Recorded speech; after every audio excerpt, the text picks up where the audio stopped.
Esta desgarradora etapa de la historia no la enseñan en ninguna parte, ni siquiera en la famosa película dirigida por Christopher Nolan. Una escena recurrente presenta a Oppenheimer llenando un frasco de cristal con canicas, ilustrando el progreso científico en la extracción y refinamiento del uranio para la reacción nuclear. El destino de la Segunda Guerra Mundial y el futuro de la humanidad penden de un hilo. ¿Serán los aliados o el Eje los que primero logren crear la temible arma? A medida que se acercaban a la culminación del proyecto, más canicas caían en el recipiente. Sin embargo, la película omite el origen de 2/3 del uranio, una mina en Katanga, Congo, una región rica en minerales y omitida por la historia. En el corazón de uno de los episodios más impactantes de la historia moderna, yace un relato olvidado que revela la intrincada maraña de secretos, sacrificios y poder que condujeron a la creación de la bomba nuclear. El papel crucial que desempeñó el Congo en la carrera por obtener el uranio necesario para cambiar el rumbo de la Segunda Guerra Mundial. Imagina un mundo donde el mineral bajo tierra tenía el potencial de inclinar la balanza de la guerra. Imagina un escenario donde hombres y mujeres, en una región rica en recursos pero empobrecida por el colonialismo, trabajaban incansablemente en minas oscuras. Este es el Congo oculto, un lugar donde la historia del uranio se entrelaza con el sufrimiento humano, la lucha por la libertad y la carrera científica que cambió el curso de la humanidad. Existen víctimas de la bomba nuclear, de las que nunca nadie habla. La película no presenta la dura realidad: mineros trabajando arduamente, acarreando tierra y piedras para tamizar montones de mineral radioactivo en una mina a una gran profundidad en Katanga, Congo. En 1908, cuando el gobierno belga tomó el control del territorio antes gobernado por el rey, el Congo pasó a ser conocido como el Congo belga. En ese periodo, como lo describe la historiadora Susan Williams en su obra Espías en el Congo, el sector privado reemplazó al rey como principal explotador de los recursos naturales de la región. La violencia no disminuyó. Además, aunque los misioneros cristianos comenzaron a educar formalmente a los niños congoleños, las autoridades belgas temían que la educación condujera a un levantamiento. La educación más allá del 5º grado estaba prohibida para la mayoría de los niños congoleños. El régimen colonial enfocó la creación de trabajadores, prácticamente esclavizados. Un oficial estadounidense que visitó el Congo belga relató un escalofriante episodio. Un congoleño vestido con andrajosos pantalones cortos estaba postrado en el suelo, mientras un oficial belga lo azotaba con un látigo de cuero con puntas de metal. Dentro del Congo belga, la empresa minera más grande era Union Minière du Haut-Katanga. El gobierno colonial le otorgó derechos sobre un área que abarcaba cerca de 8,000 millas cuadradas, más de la mitad del tamaño de Bélgica. Una de las minas, Shinkolobwe, era especialmente rica en uranio. De hecho, ya contenía una gran cantidad de uranio que los congoleños habían extraído. Inicialmente, el uranio era un subproducto en la búsqueda de radio, un mineral más valioso que permitió a Marie Curie obtener uno de sus premios Nobel. En 1938, los físicos Lise Meitner y Otto Frisch, empleando uranio, desarrollaron los cálculos fundamentales para la fisión nuclear. La energía liberada por la división de núcleos atómicos tenía un potencial impactante. Aquí fue donde el uranio pasó a ser un recurso muy codiciado. En 1939, poco antes del estallido de la Segunda Guerra Mundial, Albert Einstein envió una carta al presidente Franklin D. Roosevelt con una advertencia tácita: el uranio podría convertirse en una nueva y significativa fuente de energía en un futuro próximo. Es posible que esto lleve a la construcción de bombas extremadamente poderosas. Einstein mencionó 4 fuentes conocidas de uranio: Estados Unidos, que poseía uranio en cantidades moderadas; Canadá y la antigua Checoslovaquia, con minerales más ricos; y el Congo, identificado como la fuente principal. Según Jean Bellet, físico nuclear congoleño del MIT, se requerían aproximadamente 100 kilos de mineral de uranio congoleño para obtener 1 kilo de uranio refinado. En contraste, la misma cantidad de mineral de otras regiones produciría apenas 2 o 3 gramos de uranio refinado, insuficientes para una bomba. La compañía minera solía construir recintos cercados que semejaban campos de prisioneros para los trabajadores y sus familias. Inicialmente, cada familia recibía un espacio de alrededor de 3.9 metros cuadrados, equivalente al tamaño de un pequeño garaje, donde se distribuían raciones de comida semanalmente. En el lugar de trabajo, los mineros separaban manualmente el mineral de uranio. Algunos describían el mineral como un bloque tan grande como un cerdo, con un aspecto negro y dorado, cubierto de una especie de escoria verde o musgo. Se les conocía como piedras peculiares. Edgar Sengier,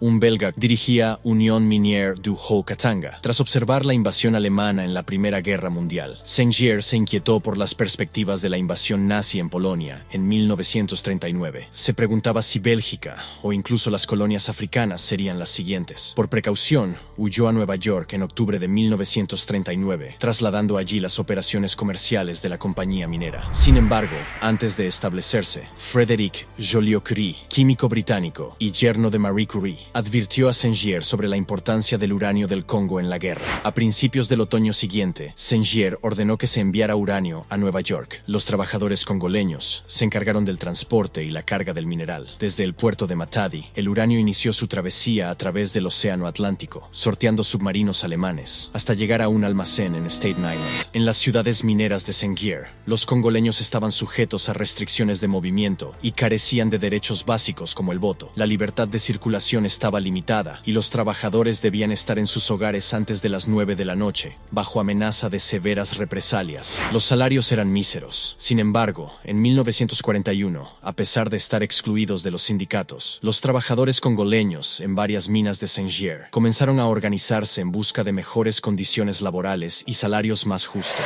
El 7 de diciembre de 1941, día del ataque a Pearl Harbor, se convirtió en un día decisivo tanto para la guerra como para los trabajadores mineros congoleños. Casi un año después del ataque a Pearl Harbor, el presidente Roosevelt encomendó al general Leslie Groves la supervisión del proyecto Manhattan. En su primer día, en septiembre de 1942, Groves y su subordinado, el coronel Kenneth Nichols, discutieron la obtención de uranio necesario para el monumental proyecto. Nichols mencionó a Groves sobre Saint-Gier y su uranio. Al día siguiente, Nichols se encontró con Saint-Gier en su oficina de Nueva York y al finalizar la reunión, acordaron en un bloc de notas amarillo: "Quiero comenzar el transporte del uranio mañana mismo", afirmó Nichols. Menos de un mes después, Groves contrató a Robert Oppenheimer para liderar la creación de la bomba. Durante los 2 años subsiguientes, el Congo se convirtió en un hervidero de actividades de espionaje estadounidense, camufladas como empleados consulares, trabajadores de Texaco, compradores de seda y coleccionistas de gorilas vivos. Su misión era asegurar el flujo de uranio. El general Groves insistió en que Estados Unidos controlara por completo Shinkolobwe y recomendó al presidente Roosevelt reabrir la mina. El cuerpo de ingenieros del ejército fue enviado al Congo para reactivar las operaciones mineras. La ubicación de la mina fue eliminada de los mapas. A los espías se les instruyó a evitar la palabra uranio en sus conversaciones. En su lugar, sugirieron usar términos como diamantes. El gobierno de Estados Unidos también se preocupó por la presencia de espías nazis. Un agente estadounidense fue asignado para determinar si los nazis estaban contrabandeando uranio de Shinkolobwe. Entre los numerosos envíos de mineral de Saint-Gier, uno fue interceptado y hundido por los nazis. Una vez en Estados Unidos, las peculiares piedras de uranio fueron refinadas en lugares como Oak Ridge, Tennessee, y luego enviadas a Oppenheimer en Los Álamos, Nuevo México. Oppenheimer y su equipo tardaron cerca de 3 años en desarrollar las bombas. Finalmente,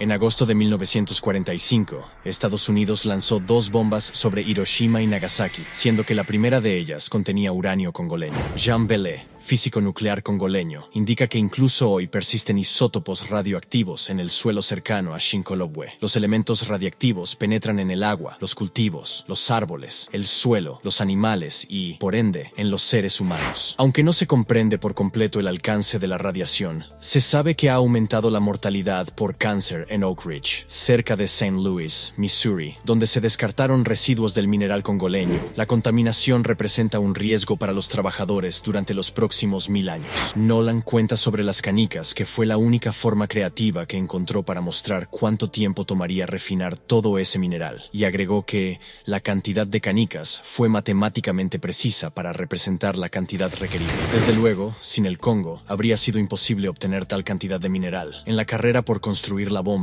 ambas partes deseaban el uranio congoleño. Indudablemente, implica que sin los trabajadores congoleños, aterrorizados y sometidos a la fuerza, que excavaron minerales esenciales para la guerra las 24 horas del día, el resultado del que podría haber sido el proyecto más influyente en la historia de la humanidad habría sido drásticamente diferente. Durante la guerra, los servicios de inteligencia revelaron que la empresa de Saint-Gier vendió alrededor de 1.5 millones de libras, más de 680.000 kilogramos, de uranio congoleño a los nazis. Luego de la guerra, los congoleños se esforzaron por derrocar los sistemas coloniales que habían tratado de suprimir su poder. Finalmente, lograron la independencia en 1960. ¿Sabías esta historia acerca del uranio congaleño? Escríbenos en los comentarios. ¿Te imaginas encontrar miles de millones en oro nazi? No te pierdas esta y más historias acerca de los tesoros secretos nazi que han sido encontrados, además de otros que siguen desaparecidos, siendo un completo misterio. Suscríbete y activa las notificaciones para que no te pierdas ninguno de nuestros capítulos de Tesoros de la Historia. Nos vemos pronto.